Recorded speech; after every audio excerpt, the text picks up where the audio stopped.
Chapter 1. The Hat on the Empty Chair. It was one of those peculiarly grey London mornings when the mist clung to the windows of Baker Street like a curtain reluctant to rise, and the fire sputtered in the grate with the weary effort of a performer repeating the same role too often.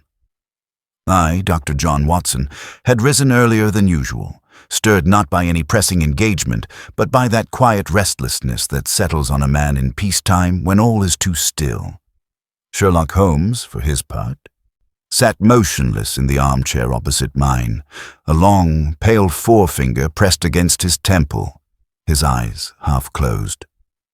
To the untrained observer, he might have seemed asleep, but I had known him far too long to mistake that attitude for slumber. It was the coiled stillness of a hawk circling in its own mind, surveying some invisible prey. Upon the table between us rested a single object, a gentleman's hat of fine brown felt, slightly battered at the brims, and of a style 3 years out of fashion. It had arrived earlier that morning, not by post, but by a knock on the door and a hasty departure. Mrs. Hudson, our landlady, had brought it in with a note attached. The note bore neither signature nor seal, only the briefest scrawl. He is not coming, the chair remains empty, yet the hat knows everything. Holmes had said nothing upon reading the note, nor had he commented as he took the hat in hand and studied it with the air of a scholar examining a long-lost manuscript. That had been an hour ago, and still, not a word. Unable to restrain my curiosity any longer, I cleared my throat gently. Holmes, I must admit I am baffled. Who is he? What is this all about? Surely a hat alone cannot convey such importance. Holmes's eyes flicked open at once, the briefest gleam of amusement in them. On the contrary, Watson, a hat can be remarkably eloquent when properly interrogated. He picked it up again and rotated it carefully between his fingers. This hat belonged to a man who departed in a hurry, but not one accustomed to flight. There are signs of hesitation in the scuff on the rim here. See? A thumbprint with smudged soot, likely from a carriage step. He hesitated before entering. That smudge speaks of indecision and fear. Not cowardice, Watson. Fear. I peered more closely. How do you know it was a carriage? He might have simply dropped it. Holmes shook his head. The angle of the soot is too neat, the partial print too crisp. It came from a vertical surface, a cab likely. Not his own, I suspect. And the owner? I asked. Holmes stood now pacing. A man in his early 50s, of moderate income, once well off, but recently reduced. A widower. He writes with his left hand, but favors his right when reaching for objects. Habitual pipe smoker, likely of Balkan tobacco, who has recently become a teetotaler. I stared at him. You cannot possibly have deduced all that from a single hat. Not a single hat, Watson, Holmes replied, eyes twinkling. This hat.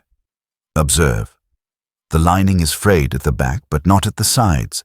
That indicates frequent removal and replacement with the right hand, but the subtle ink stain on the rim, here, suggests a left-handed writer. The tobacco. A faint aroma still clings to the felt, but no scent of alcohol. He used to drink, but no longer.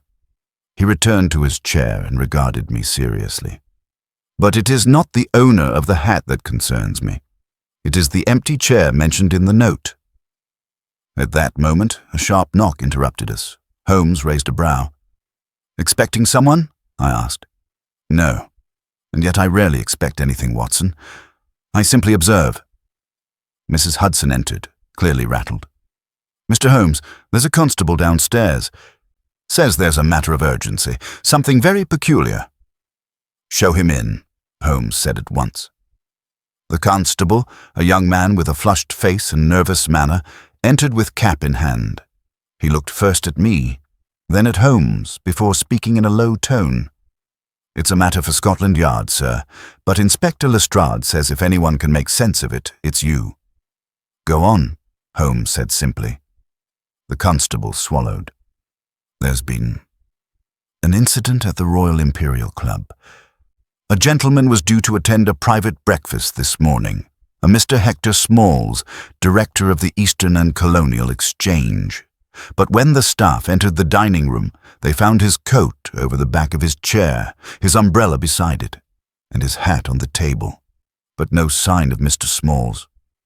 No sign, I repeated. You mean he never arrived? Oh, he arrived, Dr. Watson.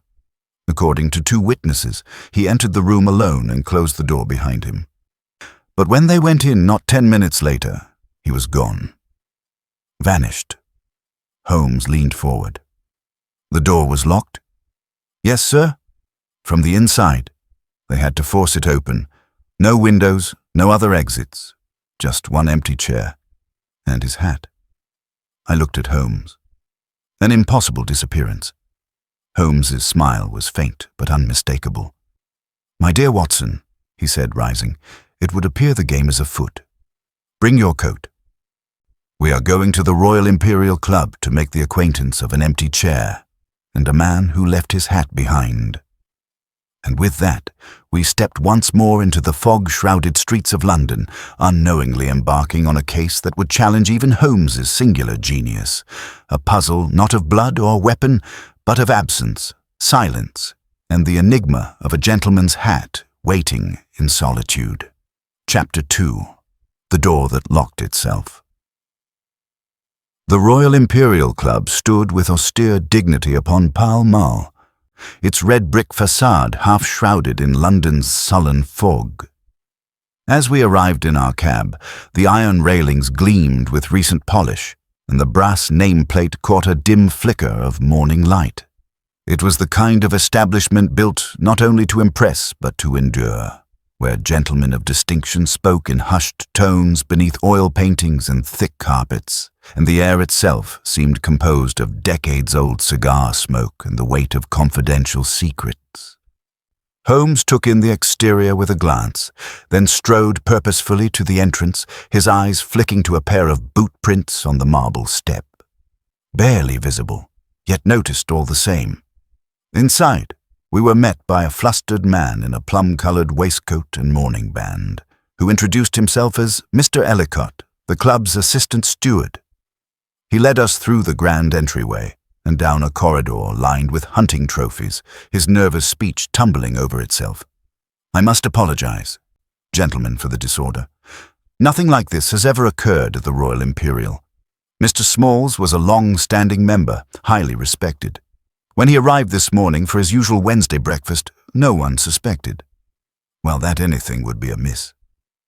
Holmes murmured something non-committal as we passed through a doorway and entered the dining chamber where the alleged disappearance had occurred. The room was modest, paneled in walnut with a round table at its center, set for one. On the back of the nearest chair hung a fine wool coat, and next to it rested a black umbrella. On the table sat a crumpled napkin, a silver butter knife, and, most conspicuously, the matching hat. Holmes surveyed the scene without a word, his long fingers laced behind his back. He stepped lightly around the table, noting the salt cellar's placement, the slight drag of the chair legs on the carpet, and a faint indentation upon the seat cushion. Then he turned his gaze to the room itself. There was one entrance, through which we had just come, and no windows. The high walls were unbroken save for a landscape painting and a marble fireplace that had long since gone cold. Holmes crouched beside the hearth and studied the ashes with intense focus, lifting a few with his pocket lens before nodding to himself. "And you say the door was locked?" he asked Ellicott without looking up. "Yes, sir," the steward said. "We found it shut tight, bolted from the inside. We had to fetch Mr. Crayborn, the club porter, to break it open." Holmes rose. "And in the time between Mr. Smalls entering and the door being forced?" "Perhaps 10 minutes, no more," Ellicott replied. "One of the kitchen staff brought his coffee and found the door unresponsive.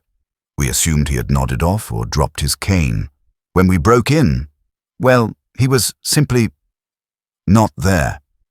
Not a puff of smoke, not a turned plate, Not even a rattled teaspoon, I muttered. The room had an eerie orderliness to it, as if the very air had been arranged by some unseen but fastidious hand. Holmes turned to me with a thin smile. Indeed, Watson, as if our Mr. Smalls had vanished with the discipline of a retiring valet. And yet, he added, turning to Ellicott, the most important question has not yet been asked. Why was he here? Ellicott blinked. Why, sir, he often breakfasted here on Wednesdays. Toast, jam, and a poached egg. Mr. says, Smalls was a man of dependable habits. Habits are the bones of mystery, Holmes said, tapping the hat gently. And sometimes they are broken. Did Mr. Smalls receive any visitors in recent days? Any confrontations, arguments, unusual correspondence? I wouldn't know, sir, but he did seem distracted of late. Restless. Some whispered he was having trouble at the exchange. Something about a mislaid sum, though I hardly believe it. Holmes nodded absently. Then he crossed to the door and examined the lock. Standard bolt. Scratches here, recent. See how the brass shines around the base where the key was likely turned in haste. And yet no signs of forced entry or exit. He turned to me. Watson, give me your cane. Puzzled, I handed it over. Holmes inserted the handle through the loop of the interior bolt and gave it a firm twist. The latch clicked into place with an audible snap. He nodded. It can be locked from the outside if one knows the angle. I blinked. So he might never have locked it himself. Or he may have been prevented from doing so at all, Holmes said, handing my cane back. This was not a disappearance, Watson. It was a performance. The audience is not merely us. It is someone else entirely. We were interrupted by the arrival of Inspector Lestrade, who bustled in with his usual confidence and a notebook in hand. Ah, Holmes. I should have guessed you'd sniff this one out. Vanishing men, locked doors, just your sort of game. He peered at the hat. Still no body, though. Holmes inclined his head. No body, Inspector, but perhaps a mind worth chasing. Lestrade raised an eyebrow. You think he's alive? I think, Holmes said, that whatever happened in this room did not end in death. It began in silence and continues in absence. He gestured to the hat. This item is not a remnant. It is an invitation. Lestrade snorted. You mean to say a man deliberately left his own coat and hat behind to confuse us? I mean to say, Holmes replied, that someone wants us to believe he vanished when, in truth, he may never have truly arrived. We all looked again at the empty chair, its cushion depressed, its shape disturbingly human, as if the sitter had just slipped away. But how and why? Holmes, as ever, had already begun to answer questions that no one else had yet thought to ask. Chapter 3. A Trace of Saffron and Smoke. The following morning found Holmes and myself once more at breakfast, though neither of us paid the table its due attention. My toast had gone cold, the jam untouched. Holmes sat with his back to the fire, his eyes not on the flames, but on the ceiling, where cracks had begun to form patterns only he could decipher. The events of the previous day hung thick in the air, like the remnants of an unfinished symphony, and it was clear he was listening not to me, nor to London stirring outside, but to some faint note of discord in his mind. A performance, he murmured at last, and every performance requires not only a player, but an audience. You believe Smalls intended to vanish? I asked, folding the newspaper. It contained a small mention of the Royal Imperial Club incident, carefully worded to avoid panic, a minor disturbance involving a gentleman's exit, as if the editors had no desire to explore the matter too closely. Not just to vanish, Watson, Holmes replied, reaching for his pipe. To orchestrate the illusion of vanishing, there's a difference. One implies fear or flight, the other, strategy. He tapped the side of his pipe against the arm of the chair. But why the elaborate illusion? To evade something? Or to send a message? Before I could answer, Mrs. Hudson entered with a card upon a silver tray. Holmes took it, read the name, and immediately stood. Aha, Mr. Guilford Ames, Financial Secretary to the Eastern and Colonial Exchange. Show him in." Within moments, a nervous gentleman of about 35 was ushered into the room. His thin frame was burdened by an expensive overcoat several seasons too large, and he held his gloves tightly in one hand, like a man clinging to formality in the face of dread. "Mr. Holmes," he said quickly, "I do hope I'm not intruding. I heard that you were looking into Mr. Small's disappearance. I've come because I believe he left something behind."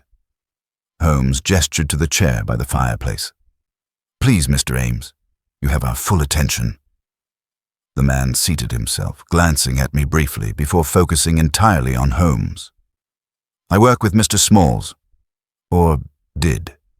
He was not only a senior director at the exchange, but something of a mentor to me.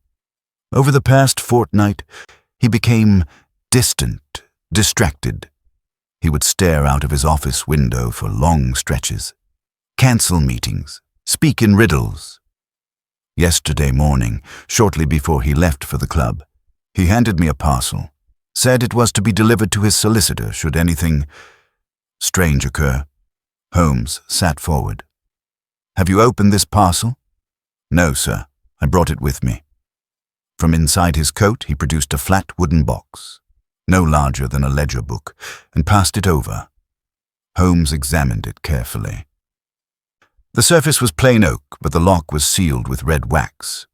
Holmes held it to his nose and sniffed. "Curious," he said. "Saffron." "Saffron?" I echoed, puzzled. "Mixed with oil, smoke, and copper dust," Holmes murmured, running a finger along the edge. "This wax isn't English, possibly North African or Levantine. The scent is unmistakable. A man does not seal an ordinary document with such material unless he intends to make a statement or a warning." Ames leaned forward. "You think he was in danger?" "I think," Holmes said, "that danger often arrives dressed in financial ledgers and subtle debts rather than daggers. But yes, it is possible." Holmes retrieved a fine penknife and deftly cut around the wax without disturbing the seal, preserving it like a relic. He opened the lid and revealed a set of folded papers bound by twine. The top page was covered in a series of unfamiliar numbers and symbols. "A cipher," Holmes said with quiet satisfaction. "Excellent. And judging by the frequency and structure, this is substitution with a nested key. Not military grade, but sufficiently complex to deter idle curiosity." He turned the page. Beneath the cipher was a short letter in flowing ink. "To whom it may concern, if you are reading this, then I am either dead or irrevocably compromised.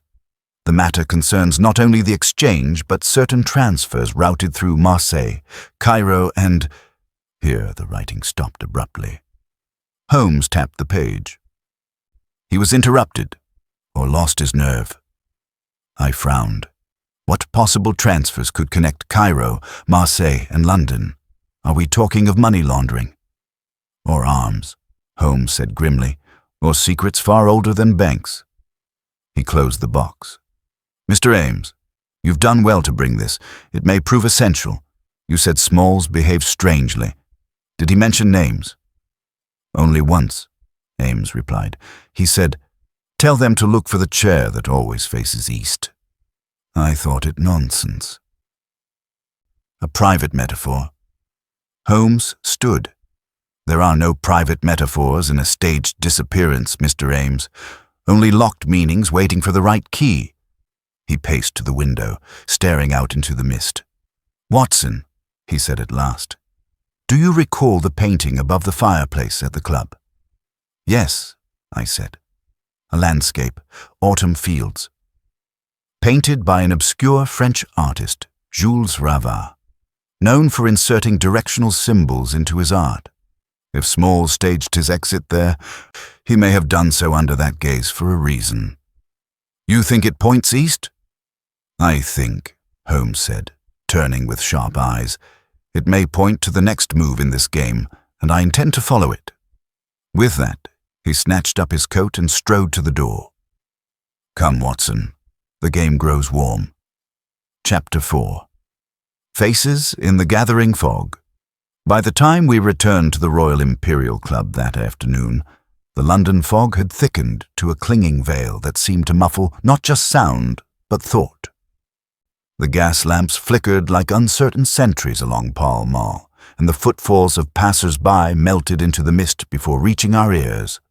Holmes moved quickly, his coat sweeping behind him like a cloak, his mind clearly several steps ahead of the pavement. I followed in silence, sensing that whatever loose thread we'd begun to tug at had started to shift the tapestry.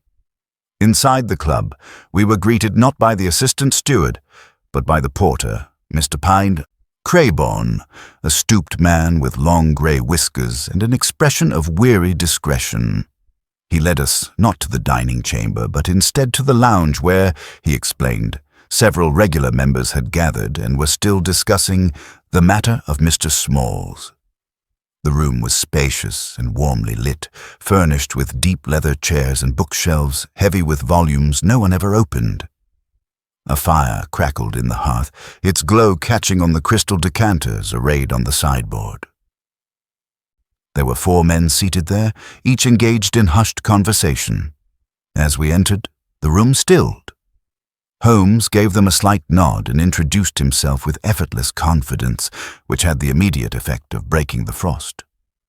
One gentleman, a burly man with a trimmed white moustache and military bearing, stood to shake Holmes's hand. "Colonel Fitzhugh," he said, "I served on the board of the Exchange with Smalls." "Damned strange business, all of it?" "Quite so," Holmes said. "And may I ask, Colonel, what you make of his sudden vanishing act?" Fitzhugh grunted. "Either he's been made a fool of, or he's playing us all for one, and I don't care for either option." Another man leaned forward. He was slender, with nervous eyes and long fingers that tapped constantly on the arm of his chair. "Terrible affair," he said. "Terrible. I'm Mr. Netherbridge. I shared the adjoining suite. Heard nothing. Not a whisper." "Do you recall who else was present at the club that morning?" Holmes asked. "Beyond Mr. Smalls." The third man answered. He was younger than the others, with sandy hair and a faintly superior smirk that he did not bother to hide. "Just the usual suspects," he said. "Myself, Arthur Cavendish, Netherbridge, Fitzhugh, and of course Lord Elverstone, though he rarely speaks to anyone." "Lord Elverstone?" Holmes asked mildly. "Was he dining?" "No," Fitzhugh replied, pouring himself a brandy. "He came to read the papers and sit by the fire, as he does every third morning. The man's half blind and wholly disinterested. Still, he's harmless." Holmes tilted his head. "And yet he was present. Did anyone speak with him that morning?" "I believe Smalls did," said Netherbridge. "They exchanged a word or two in the corridor, but it was brief. Civil. I thought nothing of it." Holmes was quiet for a moment. Then he said, "You gentlemen all know each other well, I presume." Cavendish gave a tight smile. "Better than we'd like, some days." "And yet," Holmes continued, "none of you noticed any unusual behavior in Mr. Smalls during the past week." The men exchanged glances. Fitzhugh cleared his throat. "I did notice he was wearing a different watch fob. A curious one, gold with some Eastern script on it. When I asked where he'd got it, he simply smiled and said, 'Not all trades are made in daylight.' I assumed it was one of his jokes." Holmes' eyes lit with subtle interest. "Did any of you happen to see where he sat that morning?" "Precisely," Cavendish answered quickly. "At the east-facing table. Always took that one. Habit, perhaps." "Ah," Holmes murmured. "The chair that always faces east." He turned then to the porter, who had remained silently by the door. "Mr. Crayborn, might I ask, has Lord Elverstone left the club today?" The porter nodded. "He left just after luncheon, sir. Said he was going to St. James's Park for a walk." Holmes turned to me. "Watson, I believe we should pay his lordship a visit. There's something in the way these gentlemen speak of him, casually, even dismissively. And yet he seems to be the only one who may have exchanged words with Smalls after he entered the dining room. As we stepped outside once more, the fog had thickened. Holmes halted under the awning and stared into the white murk with a strange expression on his face. "What do you see, Watson?" "Only mist and silhouettes." Holmes smiled faintly. "Exactly. The perfect conditions for someone who wishes to disappear, or for someone watching from the margins." We proceeded on foot toward St. James's Park. Holmes silent but alert, his eyes scanning corners and alley mouths as though expecting to catch a shadow mid-step. I could not shake the sensation that we were being observed ourselves, the kind of tingling awareness that creeps down one's spine not from sound, but from the absence of it. When at last we reached the park's eastern gate, the fog had begun to lift, just faintly. A tall figure stood beneath a leafless tree, holding a walking stick with both hands. He wore a long black coat and a wide-brimmed hat that shadowed his face. As we approached, Holmes slowed. "Lord Elverstone," he called gently. The man did not startle, but turned toward us slowly. His eyes, pale and unreadable, rested on Holmes, then me. "You come about Mr. Smalls," he said in a voice as dry as wind through leaves. Holmes inclined his head. "Yes, my lord. We were told you exchanged words with him that morning." Lord Elverstone was quiet for a moment. Then he said, "He asked me if the paintings had changed. I told him, only in the eye of the viewer. Then he asked if the east always held the light. I said, even when it does not, men believe it does. That was all." "What do you think he meant?" Holmes asked. Elverstone stared past us, his gaze fixed on something we could not see.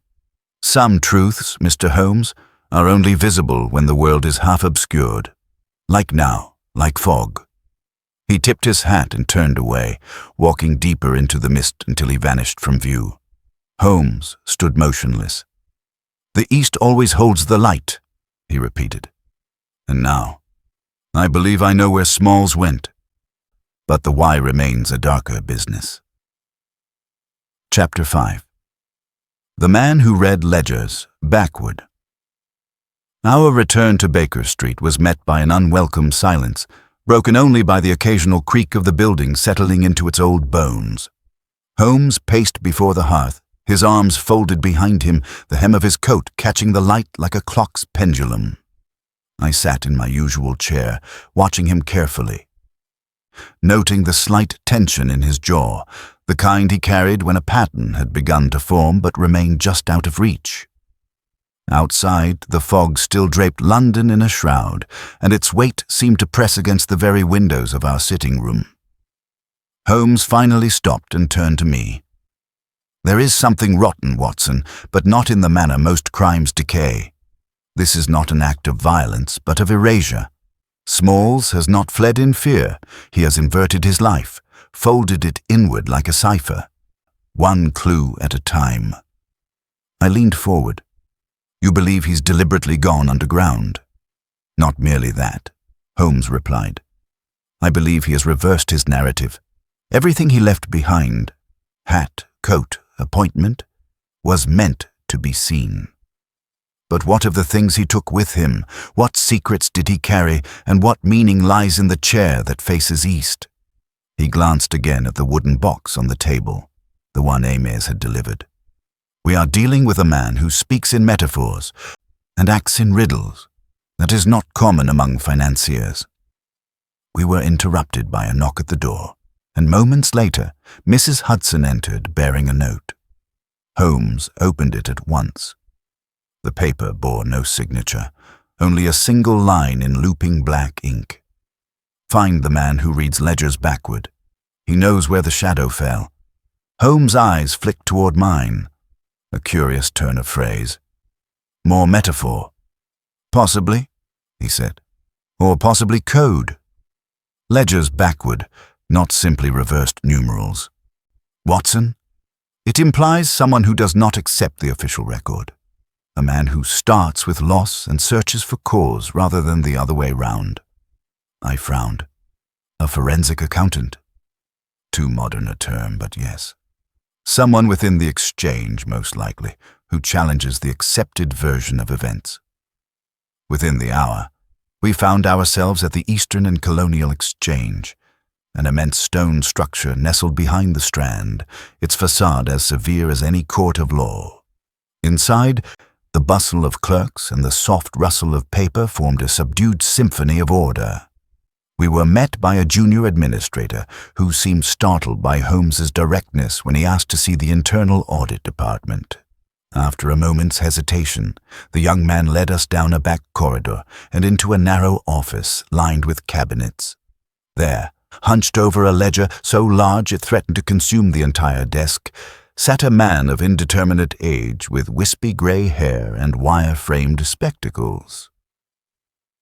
He did not look up as we entered, his pen continuing to dance across the page in precise mechanical strokes. "Mr. Phipps," Holmes said, "I understand you're the one who audits the records." "Backward." The man's hand paused mid-word. He looked up, blinking as though pulled from deep water. "Backward," he repeated. "I simply begin with the most recent entries and trace discrepancies in reverse. A habit born of necessity. Forward accounting tells stories. Backward accounting exposes lies." Holmes smiled. "Precisely why we've come. It concerns Mr. Hector Smalls."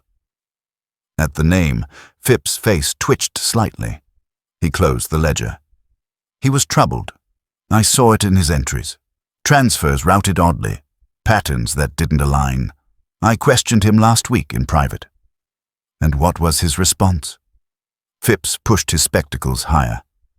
He said nothing, only gave me a look, long and weary, and said, "When the light moves east, turn the page." Then he left. Holmes drew the note from his pocket.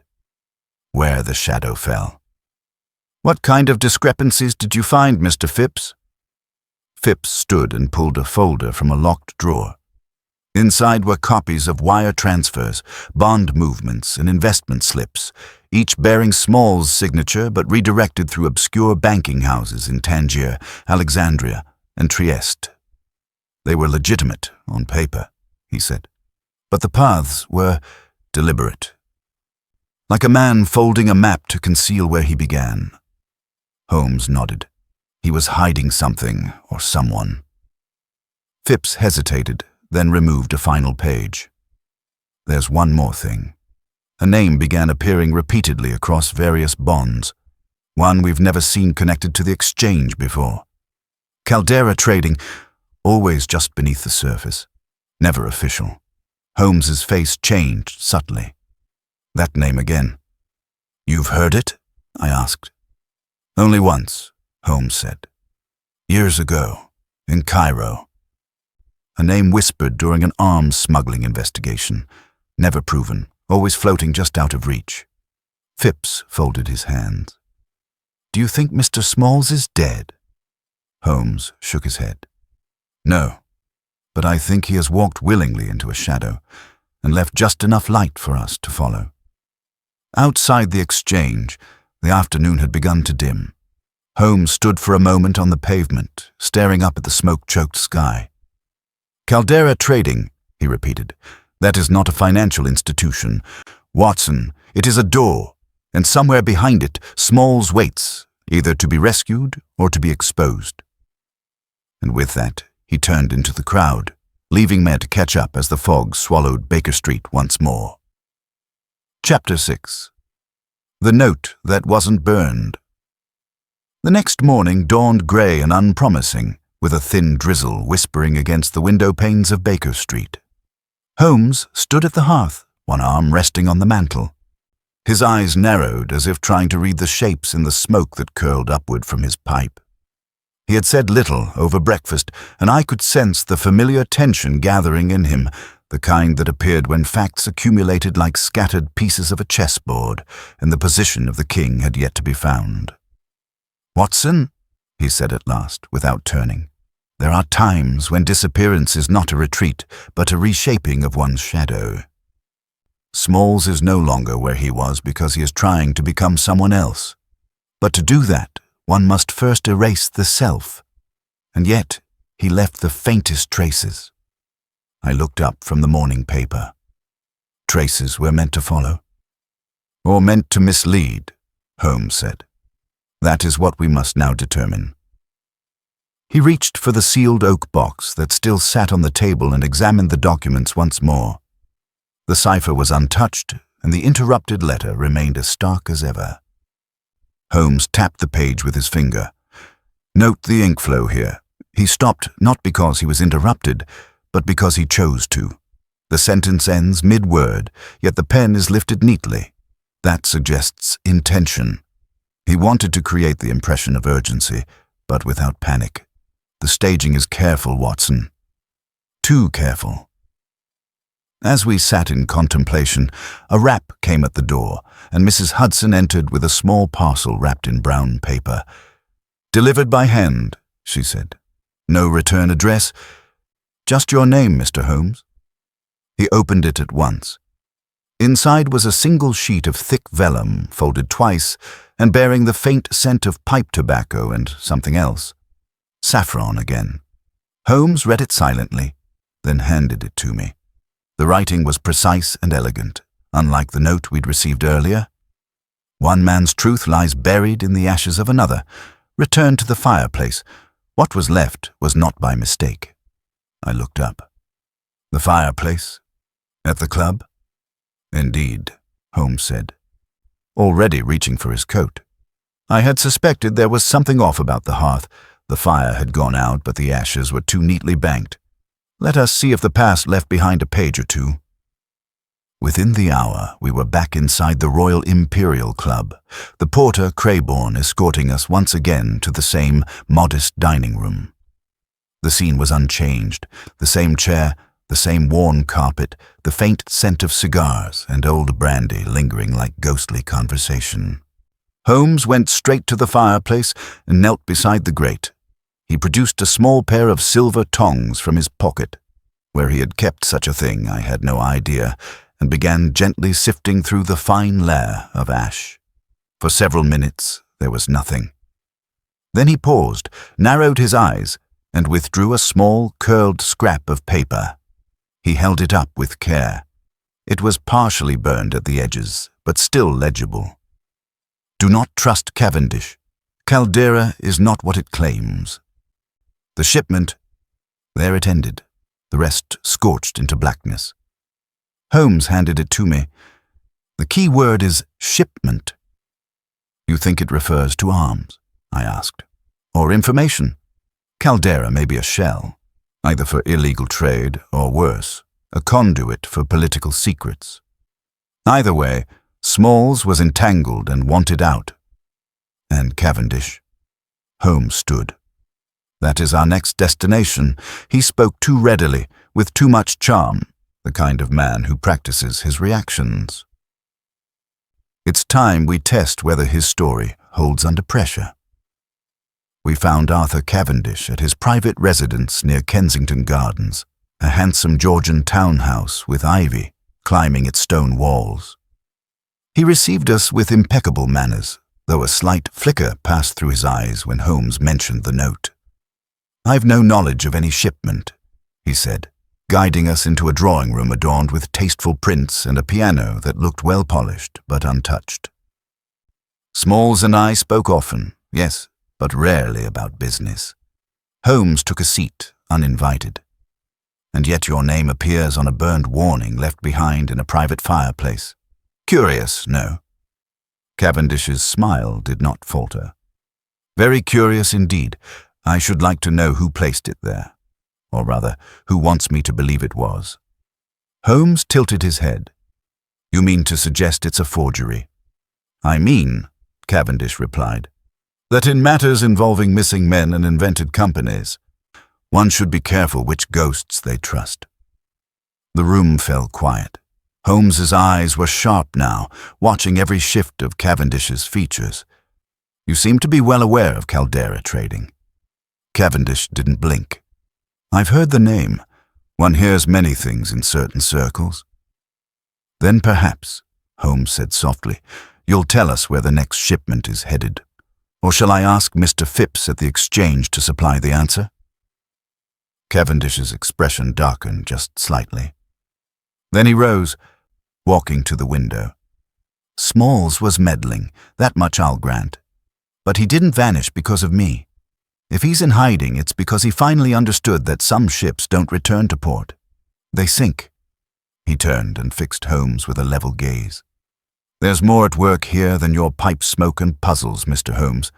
This is not a game for gentlemen. It's a game for men who vanish without ceremony." Outside, the fog had begun to fall again, soft and consuming. Holmes stood slowly. "Thank you for your honesty, Mr. Cavendish. Or at least, your version of it." As we stepped back onto the street, I glanced at Holmes. "He knows more?" "He knows everything," Holmes said, "and he's afraid. Not of being exposed, but of being followed." We began the walk back to Baker Street, and I could feel it again, that growing weight, that rising sense that we were no longer the only ones watching this case unfold. Somewhere in the mist behind us, a second set of footsteps moved too carefully, too quietly. Holmes did not look back. He only whispered, "The net is tightening, Watson, and the next move will not be ours." Chapter 7. The fog beneath the floorboards. The mood in Baker Street had shifted.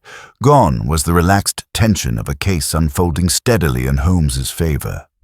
Now an edge of unease clung to the rooms as night fell. Holmes sat silent by the fire, his hands steepled, his gaze distant. Outside, the fog continued to thicken, pressing its pale breath against the windows like a living thing. I poured a second cup of tea, though neither of us touched the first. The silence between us grew longer than usual, as if even words might startle whatever presence seemed to lurk just beyond our view. Holmes finally stirred. "There is something buried beneath all this, Watson, and I no longer believe it to be only financial. Smalls was peeling back layers of something ancient, something dangerous. He did not vanish to escape disgrace. He vanished to prevent something from surfacing." I frowned. "And Cavendish?" "Cavendish is not the author of this story," Holmes said. "He's a character caught within it, perhaps useful to its progression, but not its cause. His fear was real, Watson. Not of guilt, but of implication." He stood abruptly and began to pace, his fingers twitching at his sides. "We must look beneath. That is the only path forward, not just in metaphor, but in form." Phipps said the name Caldera appeared where it should not. Smalls hinted at shadows where no light should fall. What lies beneath this network of ledgers and quiet clubs, beneath the streets and the silence?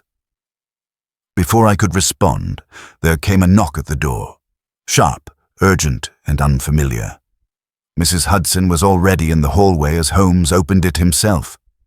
A boy stood there, no older than 10, soaking wet and clutching a grimy envelope. "Message for Mr. Holmes," he said quickly, shoving it into Holmes' hand before darting away down the stairs like a shadow vanishing into deeper fog. Holmes tore the envelope open. The note inside was hastily written in pencil, the paper stained with rain. It read, "The floor under the east chair is not whole." I heard the sound of the boards giving way.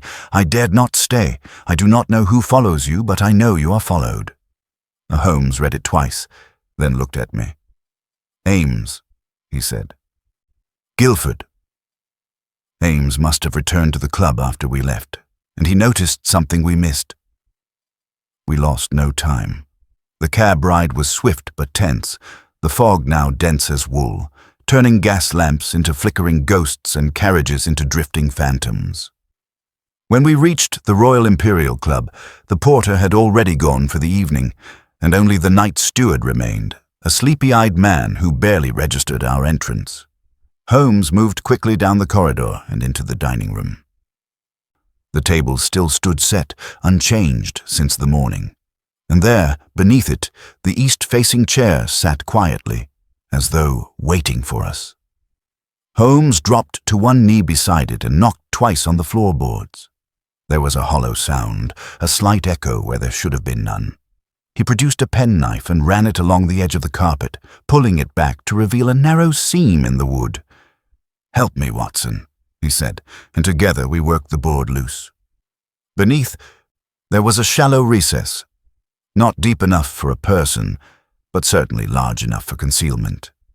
Inside lay a dark leather pouch, sealed with twine. Holmes pulled it free and untied the string. Inside were documents, sealed manifests, routing codes, and something else. A folded letter with Small's name written in an unfamiliar hand. Holmes opened it carefully.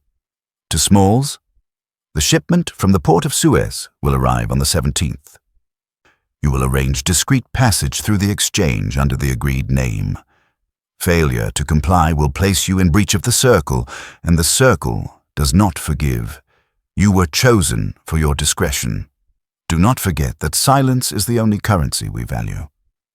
Holmes turned the letter over. There was no signature, only a strange circular symbol drawn in black ink, filled with jagged intersecting lines. "A ciphered crest," Holmes murmured. "Not a company seal. This is something older. Possibly secretive, possibly cultic." I felt the chill climb my spine. A secret society? "Perhaps," he said, standing. "Or simply a group that thrives in silence and wealth, uninterested in the public gaze." Smalls was their tool, but at some point he rebelled, or perhaps feared what was coming. As Holmes slipped the letter back into the pouch, a sound echoed in the corridor. A soft footstep, then another. He motioned for silence, and we both stood still, ears straining. There was no other sound. Holmes moved swiftly to the door and opened it. The hallway was empty. "He's right," I whispered. "Ames, we're being followed." Holmes nodded grimly, and our shadow grows bolder. We left the club with the pouch hidden inside Holmes's coat. Outside, the fog was near impenetrable. For a moment, as we reached the cab, I glanced over my shoulder and thought I saw a figure at the far end of the street, unmoving, watching. Holmes saw it too. "Not yet," he muttered, almost to himself. "Not until we know the full shape of the game." As the cab pulled away, Holmes sat back and closed his eyes. "Tomorrow, Watson, we visit the docks. If this letter is correct, the shipment arrives soon, and with it, perhaps the man who sent it." He opened his eyes and looked at me. Smalls did not disappear. He descended. Chapter 8. Shadows by the dock light. The morning came slowly, dragging with it a heavy sky and an east wind that stung with salt even this far inland. Holmes and I descended Baker Street wrapped in overcoats and silence, both of us keenly aware that our pursuit was moving from abstract suspicion into tangible danger. The letter hidden beneath the club's floor had confirmed what Holmes already suspected, that Hector Smalls had not merely vanished, but had stepped willingly into the midst of a covert operation, one that moved its pieces not through violence, but through secrets wrapped in coin. We arrived at the docks of East India Wharf just as the tide turned, the water lapping against wood and stone like a muttering mouth. Cranes groaned in the mist, and longshoremen shouted orders that faded into the shriek of gulls above. Holmes paused at the edge of the quay, his eyes scanning the ships with methodical calm until they settled on a black-hulled vessel moored alone at the far edge of the wharf. "That one," he said softly. "The Damaris. It fits the pattern. Recent arrival from Suez, registered under a false flag, and curiously uninspected." We approached without drawing attention, weaving through crates and oil drums, stepping over coils of wet rope. The Damaris was not large, but it was clearly well maintained, its decks scrubbed, its fittings polished. A watchman sat at the gangplank, his cap pulled low, and a pipe clenched between yellowed teeth. Holmes offered a friendly nod. "Chilly morning for cargo, eh?" The man looked up, then down at the clipboard in his lap. "Hi. She's not unloading today. Clearance papers haven't come through."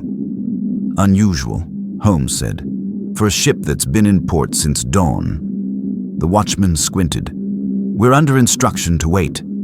Holmes tilted his head. "From whom?" The man hesitated, then shrugged. "Not my business.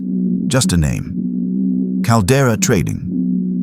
Holmes and I exchanged a glance. Then, with a murmur of thanks, we continued past the docked ship and into the nearby customs warehouse. Inside, the air was dense with dust and damp, and the smell of coffee beans, coal oil, and mildew. A clerk behind a high wooden desk looked up as we entered. Holmes presented his card. "Sherlock Holmes, consulting for the exchange. We're tracing the arrival of certain crates listed under Caldera Trading. They should have landed early this morning." The clerk adjusted his spectacles and rifled through a ledger. "Yes, here. 4 crates off the Damaris, marked as textile imports." "Destination?" "Private transfer," the clerk replied. "No local warehouse. A man came with the appropriate signature, said they'd be taken directly to a bonded location." Holmes tapped the ledger. "May I see the name?" The clerk turned the book toward us. There, written in sharp, slanted ink, was a name we knew too well. Arthur Cavendish. Holmes's lips drew into a thin line. Of course. He's not just aware, he's directly involved. Possibly as an intermediary, possibly more. He looked at the clerk. "Were the crates loaded already?" "No, sir. Scheduled for removal at dusk." Holmes nodded, then turned and strode out into the fog. I followed close behind. "What now?" I asked. "Now," he said. "We let Cavendish think he's outmaneuvered us. But we'll follow the crates, Watson, because wherever they go, Smalls may have already gone." We returned later that evening under the guise of laborers, dressed in rough coats and caps borrowed from Holmes' considerable collection of disguises.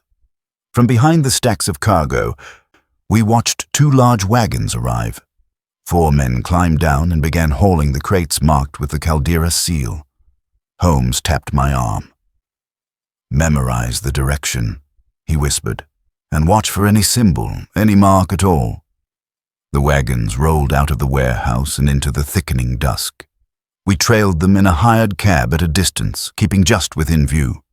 They wound their way through narrow, unfamiliar streets, past shuttered storefronts and sleeping alleyways, until they reached an old building in Southwark, a decommissioned waterworks by the look of it, its iron gate rusted and its windows bricked up. The crates were unloaded quickly. A man stood in the shadowed entrance, ticking names off a list. Holmes leaned forward from the cab window. "That man," he said. "That is no laborer. That's Jonathan Merrow, once a clerk in Cairo, dismissed after questions arose over missing shipments and false invoices. He vanished 3 years ago. And now he resurfaces. Here." "What does it mean?" I asked. "It means this network is older than we thought, and deeper, and more carefully managed. Smalls stumbled into it through the exchange, but it extends far beyond mere paper." The cab rolled back into the fog. Holmes was quiet for a long moment, his fingers tapping lightly against the side of his coat. Then he said, "Tomorrow we confront Cavendish, but not as accusers, as listeners. Let him believe he still controls the board, and we may yet learn how far this game extends." We returned to Baker Street in silence. The fog had followed us home, curling around the lamp posts like coiling thoughts, thick with secrets.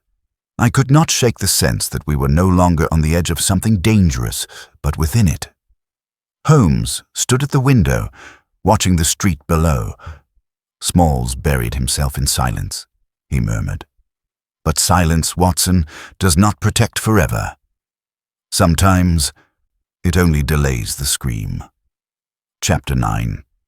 The Second Ledger. We arrived at Cavendish's residence under the pretense of civility, though the air between us and him had grown noticeably taut. The butler received us with the same practiced ease as before, though I noticed a flicker of hesitation in his eyes. Perhaps he sensed that the cordial visits were drawing to a close. Cavendish himself greeted us in the study, the room heavy with the scent of pipe tobacco and the faint rustle of papers being tidied too quickly.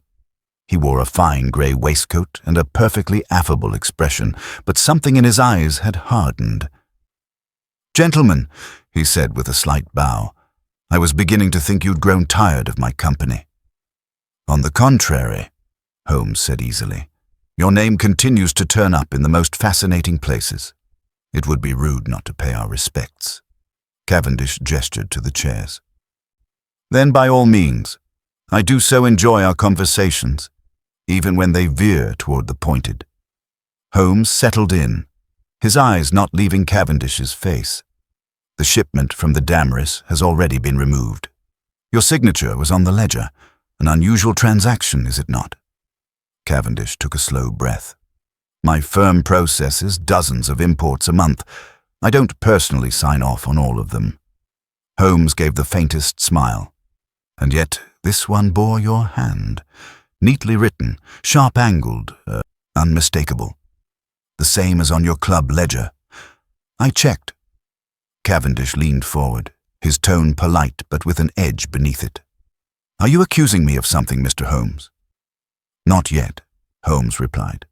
"But I am very interested in Caldera trading, and in why a vanished financier named Smalls left a warning about you beneath a floorboard." At that, Cavendish's posture shifted, minutely, but enough for me to see it.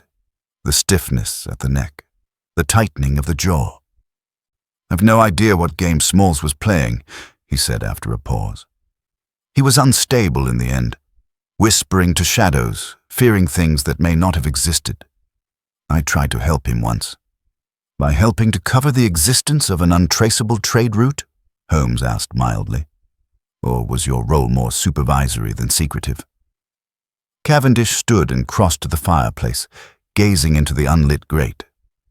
"Do you know what it is to be trapped inside something larger than yourself, Holmes? Something you cannot name, let alone stop?" Holmes didn't answer. Cavendish turned slightly. "Smalls thought he could unspool it, that he could pull at the threads and no one would notice. But there are records that don't appear in books, agreements made without ink, and people involved who don't care whether a man vanishes or rots beneath a locked room." Holmes rose slowly. "Then why haven't you vanished, Mr. Cavendish?" Cavendish gave a tired smile. "Because I still have value, and value, in such circles, buys time." We left shortly after, with nothing more said between us. Holmes was unusually silent as we walked through the fog-stained streets. The lamps flickered above, and the cobbles gleamed wet with the evening's drizzle. I waited until we were halfway down Piccadilly before speaking. "Do you believe him?" "I believe he has not yet told us everything," Holmes said, "but he has begun to fracture. You saw it in his hands, the tremor, in his voice, the note of resignation. He knows the operation is crumbling. The question is whether he is trying to protect it or flee it." When we reached Baker Street, we found a parcel wrapped in plain brown paper waiting on the doorstep. No mark, no stamp, just a small black ribbon around the middle. Holmes carried it inside carefully. Once opened, we found a single object inside. A ledger, not unlike the ones at the exchange, but older, the leather brittle and stained. Across the cover, stamped in fading gold, were the words, "Second account."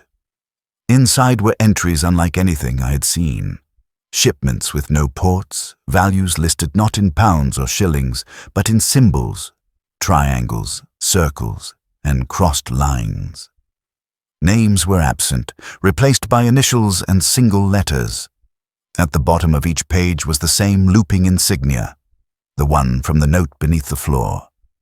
Holmes studied the handwriting in silence. "This is no financial document," he said finally. "It's a record, a ritual ledger. Not of profit, but of initiation." I felt a chill. "A cult?" Holmes hesitated. No, something more structured. An inner circle operating beneath the guise of trade, using finance not to gain wealth, but to shield a structure of loyalty, fear, and silence. This ledger is not about money, Watson. It's about trust. Enforced trust. I turned the page. There, scrawled at the bottom in a more recent hand, was a single line. HS broke the chain. The wheel cannot turn. Stop him before he speaks. Hector Smalls, I whispered. Holmes nodded grimly. They're hunting him, and we are closer to him than ever. That is why the ledger came now. The wind howled against the glass as Holmes shut the book. Tomorrow we return to the club. Not for answers, but for the final trace. He looked at me, his voice quiet. We are no longer solving a crime, Watson. We are trespassing in a silence designed to remain unbroken. Chapter 10. The ink beneath the wallpaper. We returned to the Royal Imperial Club under cover of morning rain, the streets washed clean but the air still thick with that same eerie quiet, which had trailed us since the first clue was laid in Holmes's hand. The porter admitted us with little fanfare, though he eyed Holmes warily, as if sensing, with some instinct born of long employment, that our presence no longer meant polite inquiry, but something deeper, something older. Holmes spoke few words as we crossed the corridors, but his eyes moved constantly, taking in corners others forgot to dust, glancing at the thin crack above a door frame, the subtle sag in a floorboard near the eastern end of the dining room. When we stepped back into that familiar chamber, the chair still set, the scent of old ash still faintly present. I could feel it again, the hollow note behind the silence. This time, Holmes ignored the table and moved directly to the far wall, the one behind the fireplace, his hands pressing gently along the wainscoting. I watched him work, noting how each motion slowed, narrowed, grew exact. Then he stopped. There's an inconsistency here, he said. Watson, run your hand along the wall to the right of the mantel. What do you feel? I did as he asked, though at first I felt nothing more than the smooth, varnished panel, but then my fingers passed over a slight rise, a ridge, no more than the thickness of a page hidden beneath the wallpaper. Holmes retrieved a small blade from his inner coat pocket and delicately cut along the seam, peeling back the old floral paper like a skin. Beneath it was something unexpected, lines of faded ink, carefully written in tight script across the wood. The surface stained and cracked with age, but the message still legible in parts. The names are not real. The trade routes are illusions. The circle is older than the coin. I was not the first. I will not be the last. If you read this, do not follow. Do not try to stop them. There is no escape but silence. The signature was smudged, but the initials were clear. H.S. Holmes stood for a long moment, reading the lines again, then whispering under his breath. He left his confession not in the vaults or ledgers, but here, hidden in plain sight, because he knew no one would look for truth behind decoration. What does he mean, older than the coin? I asked. Holmes replaced the wallpaper with care. It suggests a network that predates the exchange, predates Cavendish, even Smalls himself. The coin, in this case, is not currency. It's a symbol of order. Smalls discovered something that undermined the foundations of the financial world he thought he served, and he feared it so deeply he buried the truth in the walls. We were interrupted by the soft creak of the door behind us. Turning, we found ourselves face to face with Guilford Ames. His hair was soaked, and his eyes had the wild sheen of a man who had not slept in days. I came as fast as I could, he said breathlessly. They found out, about the box, about the ledger. Someone broke into my flat. I don't know what to do. Holmes stepped forward calmly. You've done the most important thing already, Mr. Ames. You've stayed visible. It's when men vanish that they're most in danger. Ames trembled, "I didn't sign anything, Mr. Holmes. I never agreed to any of it, but I saw enough. Smalls trusted me because he knew I wouldn't look away." Holmes motioned for him to sit. "Then we must move quickly. There's one place left where Smalls might be hiding. Not physically, perhaps, but symbolically. A final clue buried not in the ledgers, but in the habits." Ames looked up, confused. "What do you mean?" Holmes glanced at me. "Watson, what did Fitzhugh say during our first visit?" I thought for a moment. He mentioned Smalls always sat at the east-facing table. Said it was habit. "Precisely," Holmes said. "But habits are rarely random. The East, Watson, always the East, and not just in the club." "What else did Smalls request from his office before vanishing?" "His breakfast," I replied. "Poached egg, toast, jam." Holmes nodded. "And the jam. What kind?" Ames hesitated. He preferred orange marmalade. Always did. "Every morning." Holmes turned back to the wall. Orange, east, sunrise. The clues are layered, ritualistic, even poetic. He wasn't just hiding. He was following a personal code, perhaps one tied to the same structure that tried to consume him. But there's more. That circular mark, the one in the letter and the ledger, it resembles an astrological diagram, a calendar, a wheel. "You think he's hiding in time?" I asked, half in jest. "No," Holmes said. "But he may have buried something on a specific day, or in a specific place tied to the idea of cycles. We need to find out what locations within his control shared that symbolism." Ames leaned forward. "His townhouse. It had a sunroom, locked ever since he disappeared. The shutters always remained closed. But I once asked him why he kept it, and he said, 'It's the only place I can see the real hour.' I thought it strange at the time." Holmes smiled faintly. "Then that is where we go next." We left the club together, the three of us stepping into the sodden morning. The fog had lightened, but it still curled around the corners of the buildings like a reluctant memory. Small's townhouse was not far, a modest structure in a quiet street just off Clerkenwell, its garden long unkempt, its windows shuttered. Ames produced the key with shaking fingers. Holmes entered first, stepping through the silence with the care of a man reading footprints in dust. The sunroom was at the rear, its door locked with a simple latch. Holmes forced it open. Inside, the room was bare, but for a small writing desk and a single armchair, turned to face the eastern windows. On the floor lay a journal, its cover open, as if waiting to be read. Holmes picked it up, turning the pages slowly. At last, he stopped and read aloud. "The wheel completes its turn. They will come for me soon, but I have left the pieces where someone might find them. Not to stop it, but to understand it. The exchange was only ever a veil. Behind it, something older spins. If you see this, I'm already gone, but not lost."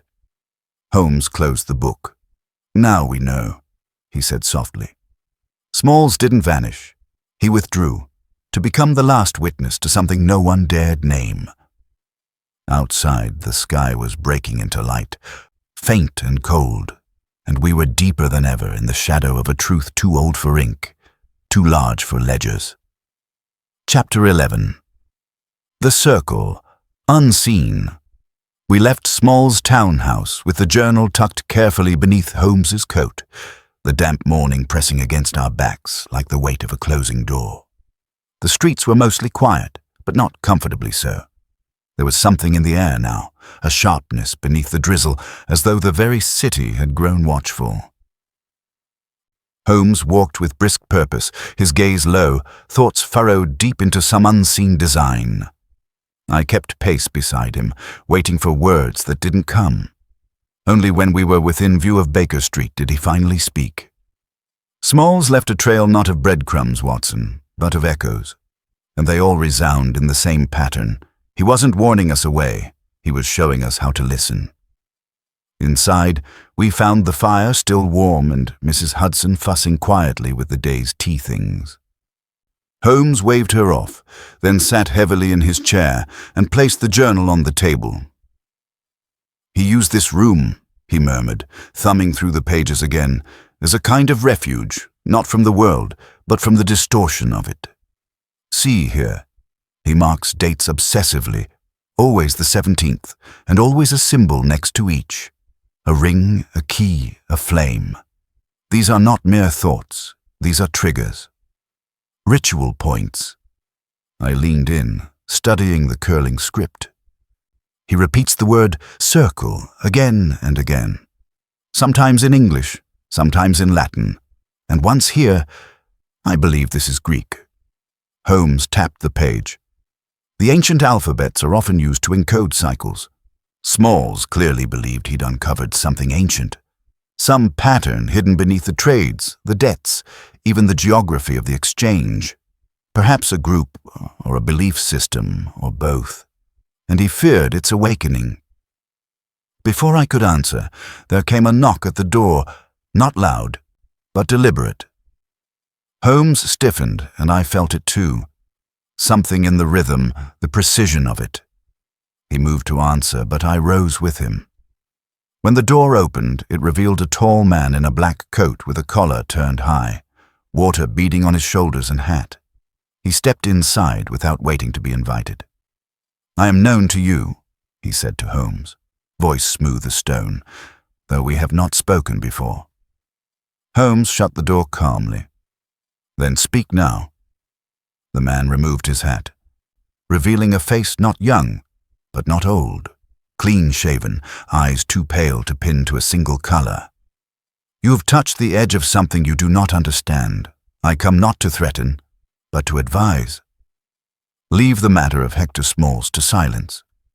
Holmes studied him. "You belong to them." "I serve," the man replied simply. "As others have, as others will. Mr. Smalls crossed a line drawn long before either of you were born." "And what lies on the other side of that line?" Holmes asked, voice steady. The man did not answer. Instead, he placed a thin envelope on the mantel. "This is the last time one of us will come to your door. After this, it becomes consequence." Then, without turning, he opened the door and vanished back into the rain. I moved at once to the window, but there was no sign of him, no retreating figure, no shadow across the street. Holmes, meanwhile, opened the envelope. Inside was a single sheet of black paper on which had been embossed, without ink, a circle. The same emblem from the ledger. Beneath it, faint as breath, was a single line of text. "The wheel does not pause for curiosity." Holmes set it down slowly. "So," he said softly, "they've seen us. We're no longer outside the circle. We're walking within its edge." I stared at the paper. "Holmes, perhaps we've gone far enough. If Smalls feared them, and they now know we're following the trail—" "That is precisely why we cannot stop," Holmes interrupted, not unkindly. "Because if men like Smalls disappear without question, and others dare not ask, the circle grows tighter, and one day it will no longer need to hide at all." He turned back to the journal. "There's one place left we haven't gone.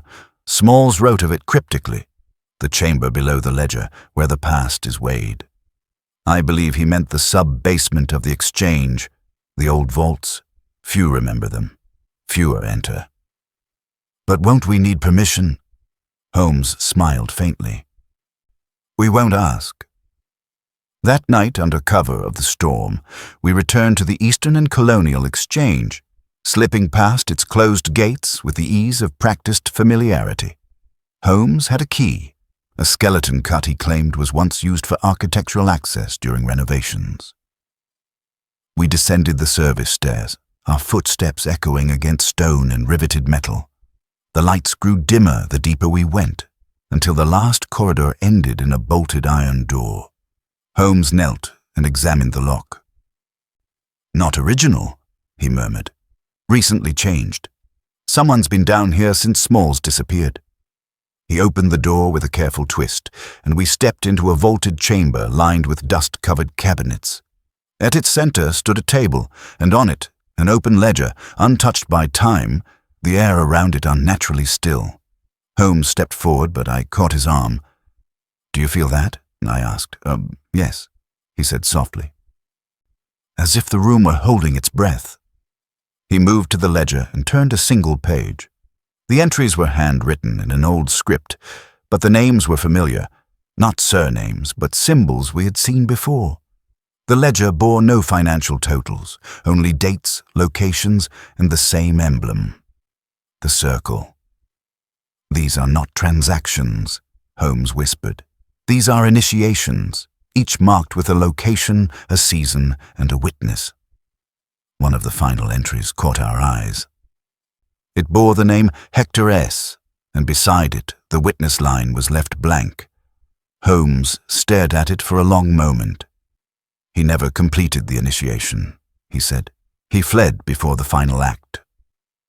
A sound came from the far end of the chamber, soft, like the scrape of a shoe on stone. We turned, but saw only shadow. "Someone else is here," I whispered. Holmes nodded. "Let them watch. Let them know we've read what was not meant to be read." He closed the ledger gently, then turned to leave. As we stepped back into the corridor, I looked once more into the chamber behind us. The ledger sat open again, though neither of us had touched it, and the witness line beneath Small's name was no longer blank. It bore a single initial, W. I said nothing, and Holmes never asked. Chapter 12. The bait laid in silence. We did not speak of the ledger as we returned to Baker Street. Holmes kept his hands folded tightly in his coat, his expression unreadable, though I could see the flickers of thought passing behind his eyes like the shadows of smoke rising from a slow fire. As for myself, I could not stop thinking of that final line, the one that had not been there before. I told myself it meant nothing, that someone had followed us into the room and written it in haste, but the truth of it clung to me, quiet and unsettling. I had stood in that chamber, I'd heard the breathless silence, and I knew that whatever circle Smalls had once touched, it now knew me as well.